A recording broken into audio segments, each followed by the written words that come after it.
Citadelle Des Morts is releasing tomorrow, and I'm very excited about this map. And we just got a huge gameplay trailer for it. And I'm sorry if I sound very low and such. I'm not feeling great right now, but I had to get this video out and give my honest thoughts on the map. So I'm going to be offering my positives, my negatives, and yeah, let's get into it. So overall, with the positives of the map, I absolutely love how it looks.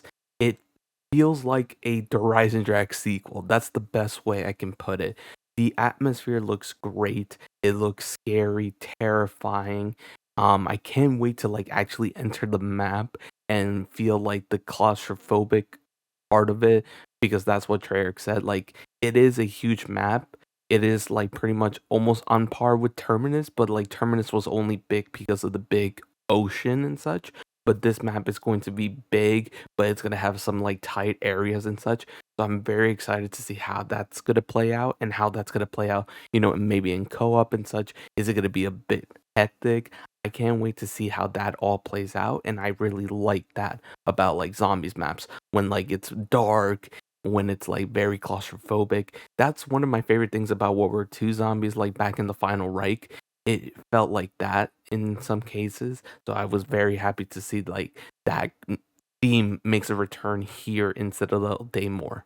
And obviously, the wonder weapons have finally been revealed. We have four wonder weapons here on Citadel Day more. We got like a fire sword, we have a void sword, we have like a light sword, and we have an electric sword. And they all look amazing. These are probably the best looking wonder weapons we have had probably since like I would say the origin staffs. I know a lot of people were saying that, and I agree. These wonder weapons look fantastic. They look fun, and I can't wait to use all of them. Now, my biggest hope with this map and its Easter egg is that I hope just for the start of the Easter egg hunt, and I hope it's just for the Easter egg hunt itself, is that it requires you to use all four swords for the Easter egg quest. Now, I know the Horizon Drag did something where, it had four elemental wonder weapons, but you only needed to use one. But I think back in BO3 when that map first dropped, you had to do all four elemental bows in order to do the Easter egg, even if you were on solo. I don't know if that was a thing. Maybe people can refresh my mind and such. But I feel like that was originally a thing until they changed it where you only needed one bow.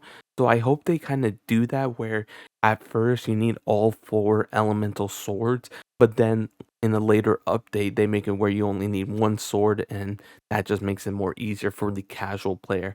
But I do like it when all wonder weapons are used for the Easter egg, and I hope the wonder weapon quests are pretty complex, not super complex. I do hope one of them just has like a puzzle or something, like a very interesting one and it's fun to do, and not one that's like tedious that's going to take a long time, or like it like puts a block on a casual player trying to upgrade the weapon just to have fun with it. It should be simple to the point, but also like a bit complex as well, just to give it more of a, of a length and such to, increase that longevity of the Easter egg hunt and such, and then just make the Easter egg more fun in general. Because I feel like upgrade quests are so much fun, and that's really the beauty of elemental wonder weapons and such.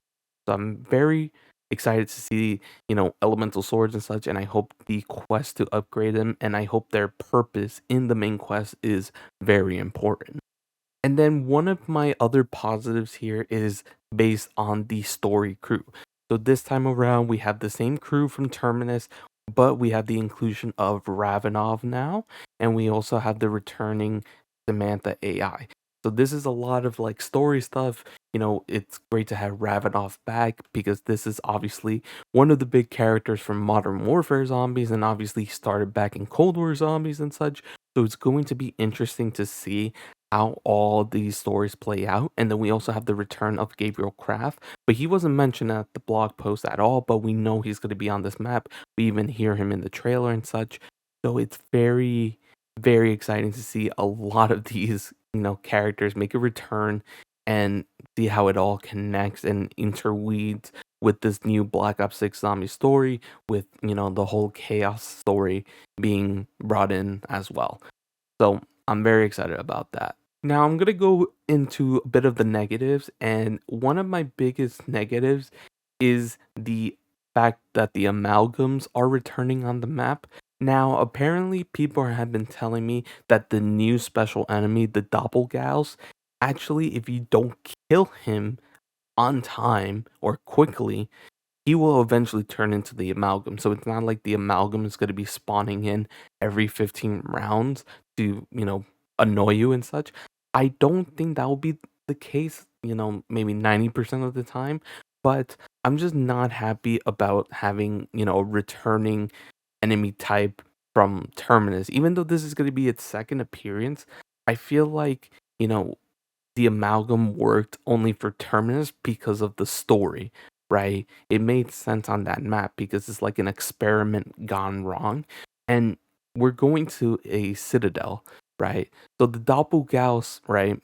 It's like a two-headed creature. It's trying to like, do different things because it's like two different minds at the same time. It's trying to do whatever it wants and such. And it can dash and stuff. It's trying to, run towards you and such. So I thought that was cool, but I would have preferred something like medieval, I would say. Like maybe a knight? Who knows? Maybe they could even brought the gladiators from 9. I don't know. It would have been interesting to see those types of zombies, just not like another like science experiment gone wrong. But that's just my opinion. Um, I'm not gonna be upset that the amalgams are returning, but I do hope presenting this feedback that we get more unique bosses for each map. Like they're bringing back the vermins and the parasites. You know, two maps already with them. I feel like this map should have introduced something new. It should have been probably Hellhounds, obviously. I think it should have been Hellhounds. It just made more sense.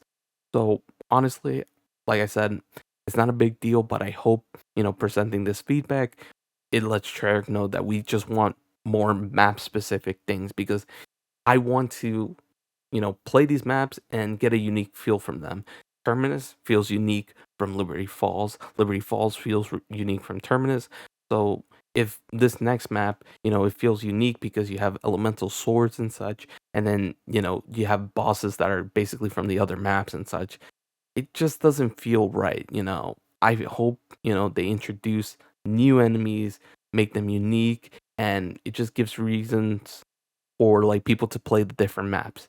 Gives each map a purpose to feel unique. And then I think pretty much my other negative has to be with Vulture's Aid.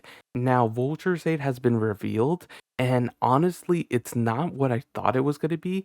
I'm glad that the most important part of Vulture's Aid is present, but I felt like the whole idea of like seeing stuff for the walls and stuff was going to be brought in with Vulture's Aid because it doesn't make sense for Vulture's Aid to lose that, mechanic and such in favor of like depth perception, right?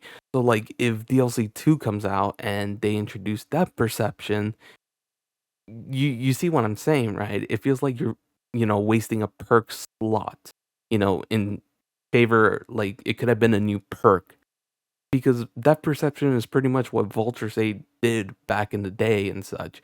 So that's really my only negative. I felt like, depth perception and Vulture's Aid should have been combined into one. You could see stuff through walls and such.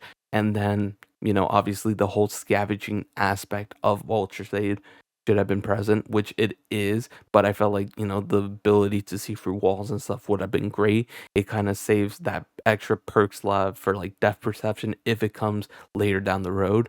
So that's honestly my opinion. You can agree and disagree, but I felt like that was one of the biggest negatives for me.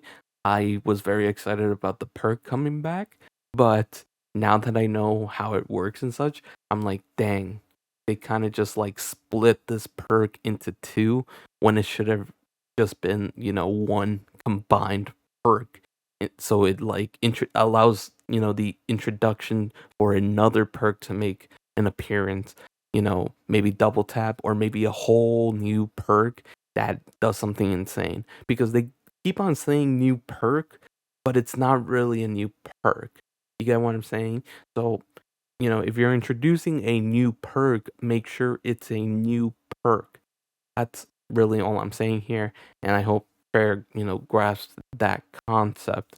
And I really hope, when the next map comes in, if they're gonna actually bring in a new perk, make sure it's a new perk. It's not a returning perk. But that's pretty much my negatives on that. And overall, that's my honest thoughts on Citadel Day More. Obviously, I'm gonna have more thoughts once, the map drops. I get to play it, once I get to experience the Easter egg and such. I'll be live on my YouTube channel on Thursday at 12 p.m. EST once the map drops, and the Easter egg also goes live alongside it as well. So I'm very excited about the map. There's a lot of positives, there are some negatives, but those positives outweigh the negatives by a mile. Honestly, like the only thing that could ruin this map for me personally is, if the Easter egg quest is just so short. I hope it's not the case. I hope they really took it a step further and made the quest very interesting and long. And yeah, I'm very excited about the map. Let me know what you guys think about the map in the comment section below, and I will talk to y'all later. Peace.